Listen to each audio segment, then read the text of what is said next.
একটু দাঁড় করে যাবে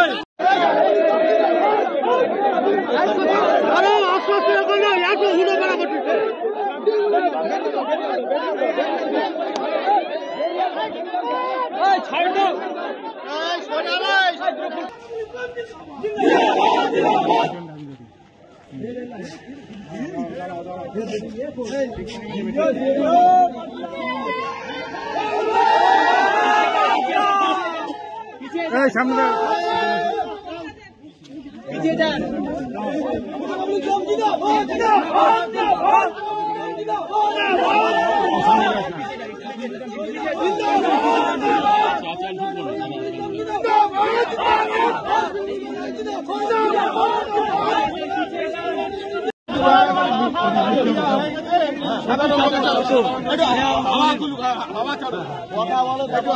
দাদা 5 মাস পর বেরোলে কি বলছো বলো? 5 মাস পর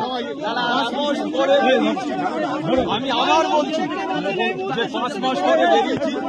আমি ভাঙড়ের মানুষের এটা নামাও না, ভাঙড়ের মানুষের সুস্থতা কামনা করি। কি করছো? ভাঙড়ের শান্তি থাক, এটা আমার কামনা। দাদা শওকত মোল্লা প্রকাশ্যে বলছে যে আপনি বললো তো একবার